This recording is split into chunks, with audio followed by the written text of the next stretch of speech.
Okay. All right, cool. All right, so nutritional supplements, this is what we're talking about tonight. I'm going to let you know what you need to know, what to consider, when to take supplements, a bit of a 101, where to get some help and advice, and what to do if you're taking too many supplements. No, stay in your own beds. Good night. All right, so before we get started, this is a quick overview of who I am. My name is Simone Louise, and this is my journey over my 3 children. So I've got 3 young boys who are 6, 8, and almost 4. And this is my journey over my 3 children, where I lost 57 kilos in total over these 3 pregnancies. And Fit for Life is the program that I have created around how I manage my health and fitness from having a busy corporate career, which I used to have, having 3 young children and a shift working husband as well. So it was never easy for me to be able to join a gym or be able to get out and join a social activity like a netball group or a dance group or something like that. I just always had my children around with me because of my husband's up and down roster. So this provided me, creating this program provided me with a community and a health and wellbeing program that I could commit to, which was really fantastic. Now, during the last lockdown last year, I really sat down and thought about what it was that, why is it so hard for people? Go to bed, please. Why it's so hard for people to stay healthy and happy? What are all the barriers that are in place? And I came up with a really big list of all the things that I do each and every day that form part of my healthy habits. So there came the creation of my new course, which just launched a few weeks ago, called Shifting to Healthy Habits. And we go through a 5-pillar system of everything from setting up your goals, meal prepping, how to grocery shop effectively, all the way through into exercising and living a healthy lifestyle, how to read menus when you go out to restaurants, and all these kinds of things that are just all about your lifestyle.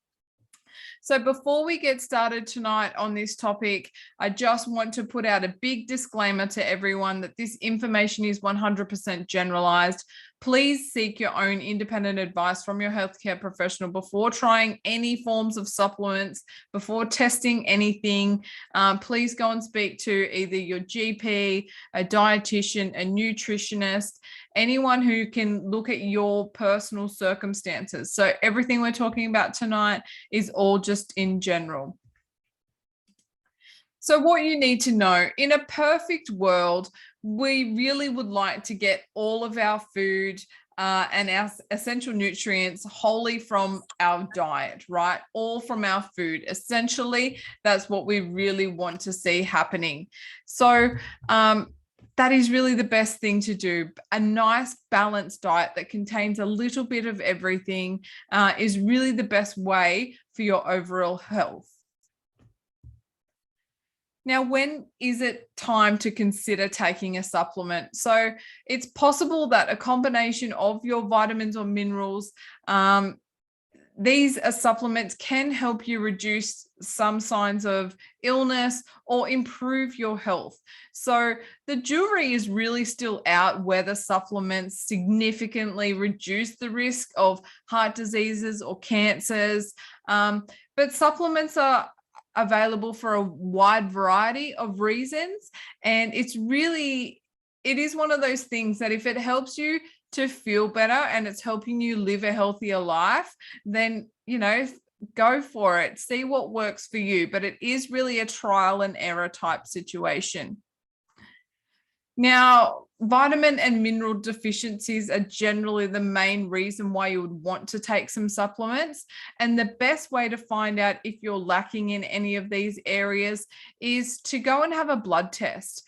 Now, when you have a blood test, you can ask for them to specifically check your levels of B12 or vitamin D, those sorts of things, your iron levels. When you're asking for those things in particular, that's when you can find out if you have a deficiency, that then you can work on a supplement to support you if you cannot get that through just your normal intake of food.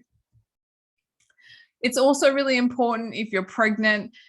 Some supplements you cannot get from food, like your folic acid and things like that. So to ensure that your baby is developing healthy, it's really important to make sure that you are taking the recommendations from your doctor, from your obstetrician, or your midwife service, to make sure that you're doing the best things to support you when you're pregnant. Now, when we age as well, we can also need to support ourselves with supplements in this regard, because generally your calorie requirements change as you age and you may eat less. So you might find that a lot of elderly people just don't have much of an appetite anymore.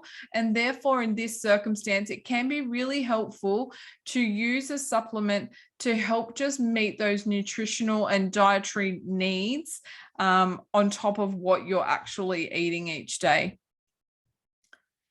Now, another reason why it could be important to take supplements is if you have an inability to absorb a certain essential nutrients. Now, I had the privilege of working with a 10-year-old boy who had issues with his body absorbing magnesium, which means he cramped a lot and had a lot of spasms and things as well. So working through nutritionally how to support that was really, really important. So if you have a deficiency, this will be found in a blood test, and then you can work towards really improving that for your body's needs.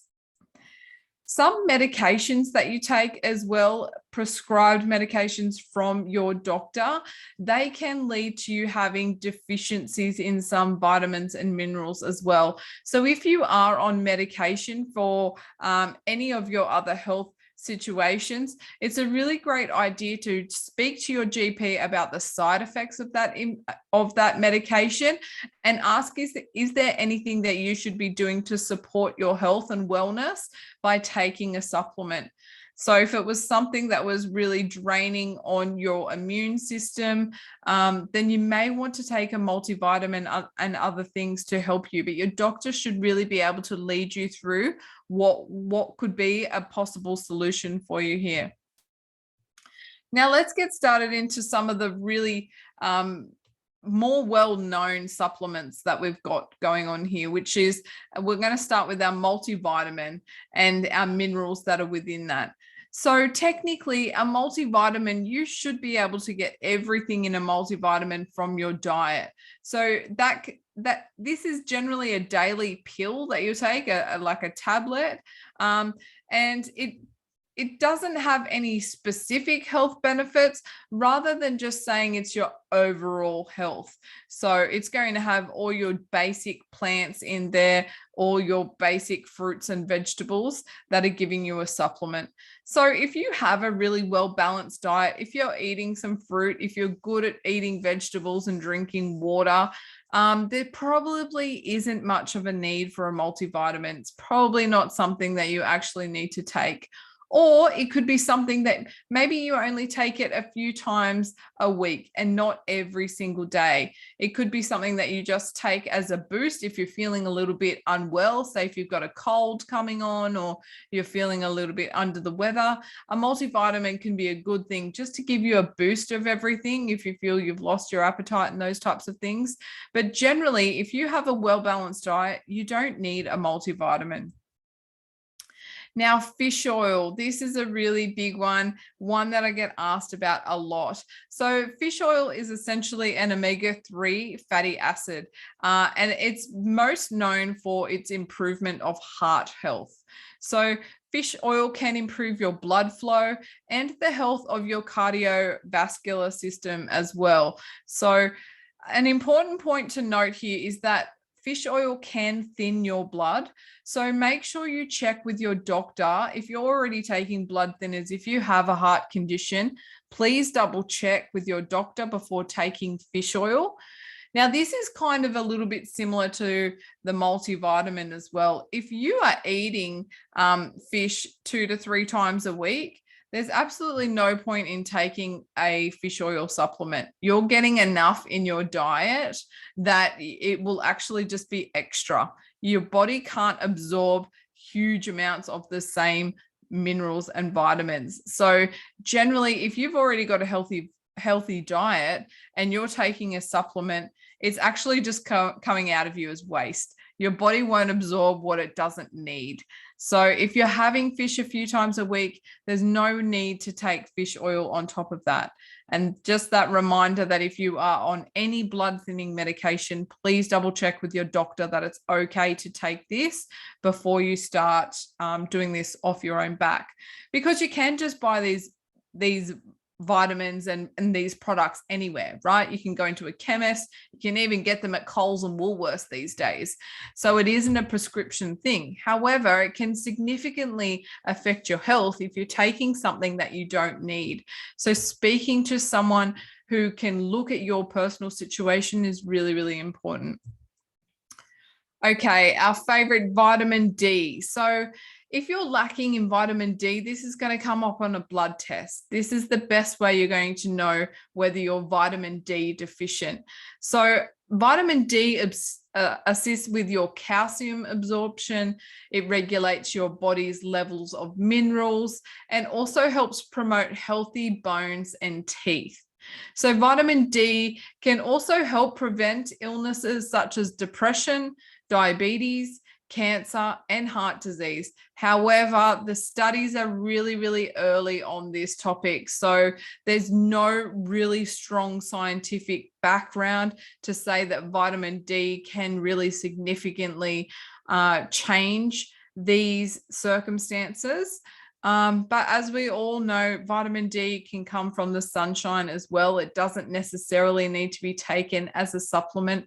So something as little as pushing yourself to get a little bit of extra sunlight can be a really great way just to improve that vitamin deficiency in your body. And, you know, it's good for the soul as well. There's something just refreshing about being outside in fresh air and having that sunshine around you. So trying to do more natural things before moving into just taking a pill to solve the problem is something that I really highly recommend. Now, calcium is also necessary for your muscles and your blood vessels as well. So along with vitamin D, calcium supplements, they're helping to slow your bone loss and prevent fractures. And this is another one that's also important for elderly people to take to make sure that they're having that higher level of calcium. Generally, calcium comes from a lot of our dairy products, so your milk, cheese, your yogurt, those types of things. That's where your main calcium can come from. However, you can get this from some nuts and legumes and beans as well. Now, B12. A B12 deficiency, it could be associated with an increased risk of heart disease and changes in your memory, how you think. It has correlation with dementia and bone loss as well. So as you age, again, B12 is something that you need more of. Now, B12 is in a lot of multivitamins. You will get this. And B12 is a really interesting one to know whether you're having too much of or whether it's just coming straight out of your body. So if you've ever started taking a supplement and all of a sudden your urine goes fluoro yellow, brightest yellow you've ever seen, that is overproduction of B12. So when you have too much B12 in your system, you are going to see a big change in the color of your wee. So if you've noticed that before, that's pretty much telling you that the multivitamin you're taking is not really doing anything at all, and it's coming straight out of your body because you've got too much. You actually don't need it in there. So B12 can be found in products such as your fish, your poultry, and some dairy products like milk as well. Now, protein, this is such a big one for us in the fitness industry. So protein is an essential macronutrient that helps build muscle. It repairs the tissue in your body, and it helps make some enzymes and hormones as well. So it's absolutely essential. We cannot live without an element of protein in our diets. It doesn't mean you have to go and eat meat. That's a lot of people feel like they need to just eat more meat to get more protein. You can get protein out of plant-based supplements, plant-based foods as well. And lots of people use a supplement of protein powder to boost up their level of protein. So there's lots of different types of protein powder. There's dairy-based ones, and there's also plant-based proteins as well. And we're going to break into this a bit more because this is the one people want to know most about. So protein is one of the building blocks of your bone, your muscle, and your skin. And the possible benefits of taking a protein powder are generally to help with your weight management. It helps grow muscles. It can help repair your muscles after you've done a big workout, and it provides you with that extra nutrition, like I said, if you're struggling to get enough protein in your days. So we all know the big shake craze, what everyone does to lose weight. And why? Because protein is essentially what makes us feel full. That's what really makes our tummies feel full after a meal, is that protein element that really satisfies that need. So when people make protein shakes and they're on a weight loss journey, they feel full from drinking this shake, but essentially then they're eating less calories, and that's how they end up losing weight. However, what we really know is that it's not sustainable for long-term dietary requirements. You can't keep taking shakes 2 times a day, or sometimes even replacing every meal, depending on what program you're going on. Really unhealthy to do that. It's a quick weight loss solution, but it always comes back, right? And it probably comes back with even more weight than where you started. So definitely not something that I recommend. So the different types of protein powders that you can see on the market are whey protein, and that's what's dairy based. So essentially, like when they're making their milk, when they're making their dairy products, they scrape the top off the milk and the cream, and they dry it out into a powder. And that's what forms your protein powder. So there's also different types of other proteins that are got casein in them, which really helps with muscle recovery. So that's one that a lot of athletes take because they're really fatiguing their muscles so much and they're building their muscles so much, they would go for a protein that's got casein in it. There's also soy protein powders, which is your dairy alternative, as well as pea protein, which is a soy alternative. So if you have a reaction to soy, you can still go for a pea protein. And then there's hemp protein as well, which is your vegan, and it's a highly sensitive. So if you've got a lot of allergens, then this hemp protein powder is definitely one that is more suitable for that. So in a general sense, it doesn't change how much protein is in each of these. They can still have the same equivalent amount of protein as in grams. It's really the flavor and the texture that's going to be different for this. Now, in my personal opinion, when you move away from the whey protein, so when you move away from the dairy ones, that's when you seem to have a more gritty or a lumpier sort of texture to your protein powders. The smoother ones are the ones that are dairy based, and that's just because they dissolve easier. They're a lot smoother to mix with either water or milk or almond milk, whatever you're mixing your protein with. It's a lot easy to just dilute into from that dairy style of powder. So protein is an important part of every diet, and the amount of protein that each person needs is really dependent on how old you are, male, female, and your fitness level, and the lifestyle that you live as well, whether you're a super active person, whether you've got a desk job, whether you're not working, whether you're a stay-at-home mum, all these types of things, that all comes into play with how much protein you actually need. And the most important thing to remember here is that your body can only process about 20 to 25 grams of protein in one sitting. So one sitting is equivalent to about 1.5 to 2 hours, which is kind of what we have between a meal to a snack to a meal. So one of the things that I see a lot of my clients doing is they will have a protein shake for breakfast and one of those YoPro yogurts as well at the same time. Now, what they're doing is they're having about 40 or 50 grams of protein in that one meal, and they're not realizing that they're actually wasting it.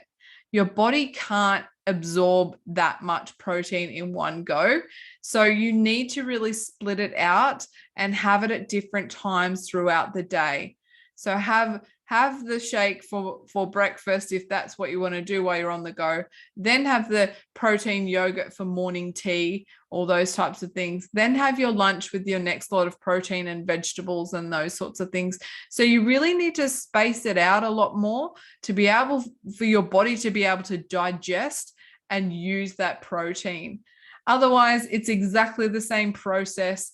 If you have too much protein, you'll often become bloated. You will feel unwell. It can lead to a lot of gas and toileting issues. So I do not recommend overdoing it on the protein. You'll really feel it in your tummy if you do that. Another buzz thing that's going on at the moment is what's called BCAA, and that stands for a branched chain amino acids. And basically what people are using this for is it helps your muscles grow, and it reduces the soreness after exercise. So it helps repair the muscle tissue and helps you from, those big leg days, or if you've got really sore shoulders from doing that exercise class. If you're having a BCAA, which is generally it's mixed with water and you'll just drink it, it's kind of like a cordial type flavor. You can get it in so many different flavors, but basically this is helping your muscles repair, and it will reduce the soreness that you have after consuming this product, that the next day you may not feel as sore in the muscles. Now, pre-workouts are another one that I typically get asked a lot of questions about. And this is, again, a powdered substance that you generally mix in water. I have seen people just put the spoon of powder in their mouth, but I really don't recommend doing that. Now, pre-workouts, look, it's caffeine based most of the time. If you are highly sensitive to caffeine, do not take a pre-workout. If you suffer with anxiety, do not take a pre-workout. This will make you get jittery. It'll shake. Sometimes it can give you tingles up and down your hands. Essentially, what it is designed to do is to give you a burst of energy before you do your exercise. Now, what I have found when I have tried these myself is it actually gives me a lot of heart palpitations, and I don't even feel like I can exercise as well as I could without it. So it's just this burst of caffeine that's then driving into your system. And then if you're taking that before you go to exercise and you're trying to elevate your heart rate, you can feel very overwhelmed by using this product. Some of them do claim that you're going to burn more fat if you take them. To be honest, there's not a lot of scientific evidence on any of these products working. If you feel like it works for you and you're not having any adverse side effects from it, by all means, if that's what helps you get through your workout and you feel really great, there's probably not any major harm that's going to happen. But if you are sensitive to caffeine, to anxiety, and overwhelm, I would highly recommend staying away from these products.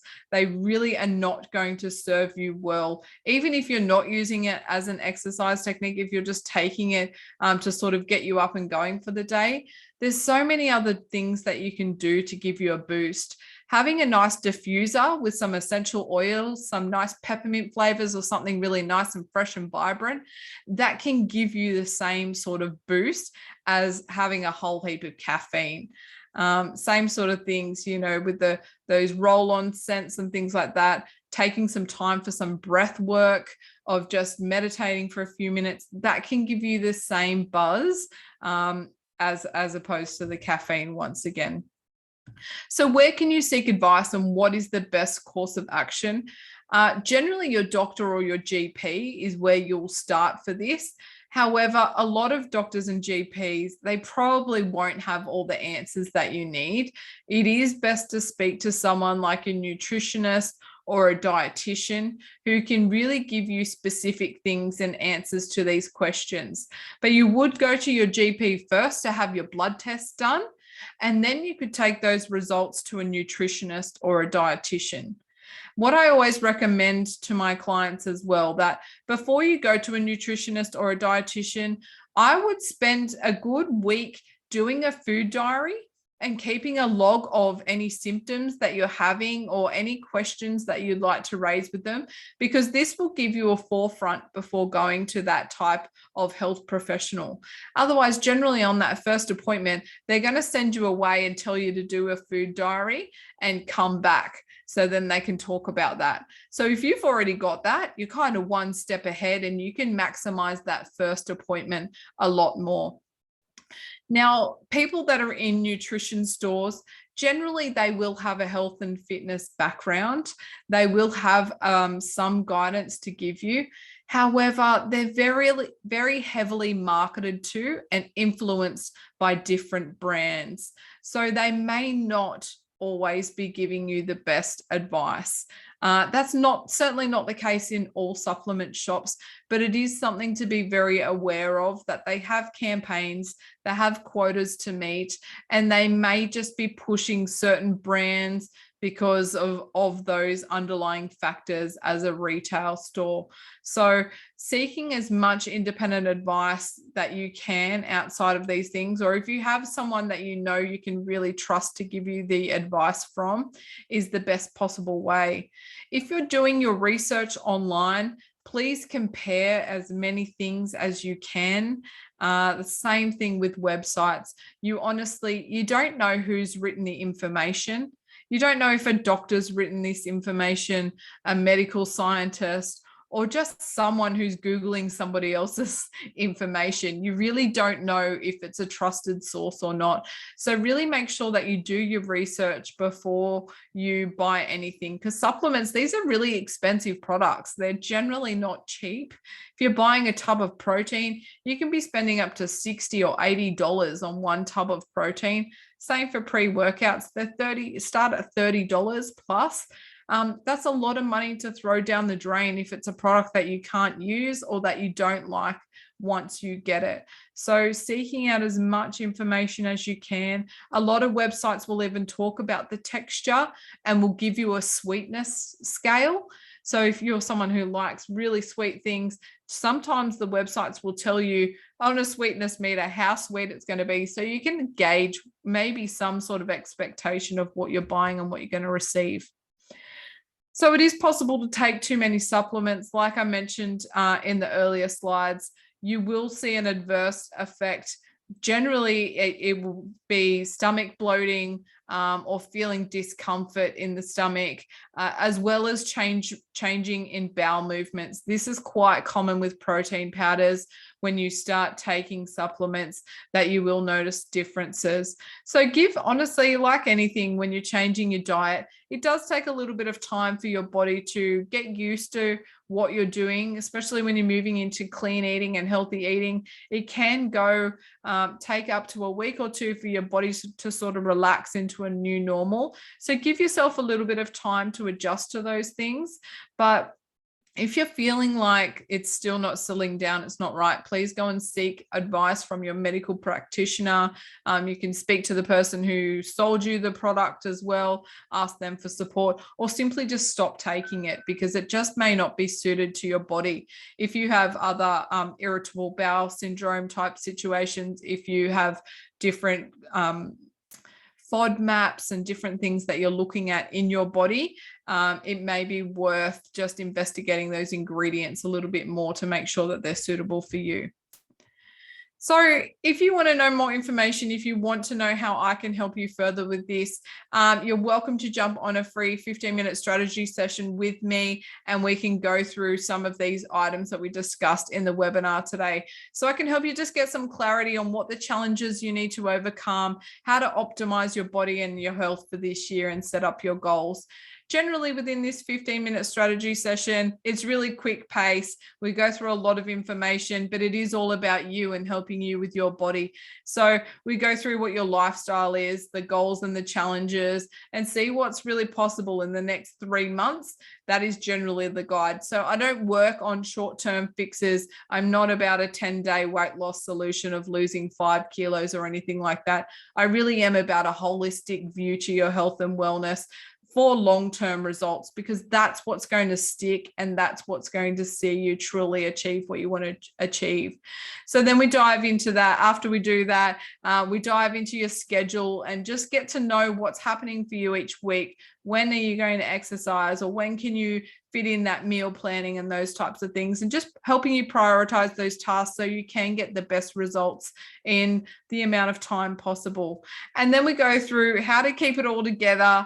I'll give you some recommendations on staying one step ahead no matter what happens, because life always happens, right? We fall off the wagon. It's just what it is. But knowing how to get back on is just as important, right? Because none of us are perfect. We all have those moments of falling off. You know, Easter's around the corner. We all know we're going to indulge in a bit of chocolate. We've just had Christmas not that long ago. So, you know, it is life, and that's what it is to have a balanced life.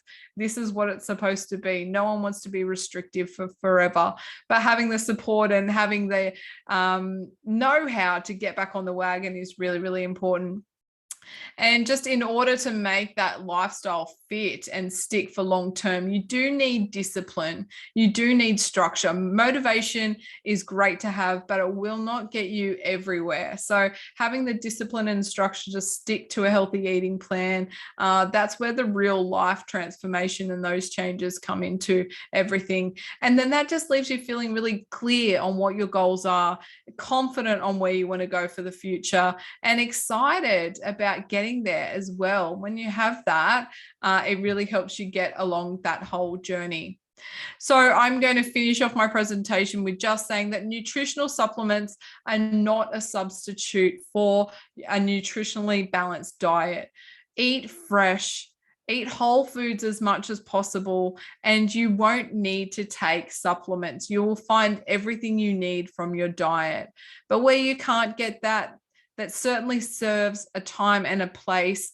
And, you know, speak to those professionals around you, ask for help, and get into what is best for you and your body, because we're all different. There's no one fit solution with health and fitness, and that can be a little bit frustrating, but it's a personal journey. And we've got to understand with health and fitness, there's no end line. It doesn't end. There's no finish line for health and fitness. It's an evolving journey, and you'll continue to change. So embracing that journey is really part of the fun of it as well. So I hope you enjoyed that information tonight. If you want to get in touch with me, you can find me across either LinkedIn, Instagram, or Facebook. Feel free to DM me, send me an email, whatever your preferred method of contact is. And yeah, I'd be happy to have a chat to help you further with anything, whether it's the nutritional things we talked about tonight or anything else in general. All right, so I'm going to stop screen sharing. If anyone has any questions, if you have anything you want to drop to me, feel free to unmute and let me know your thoughts.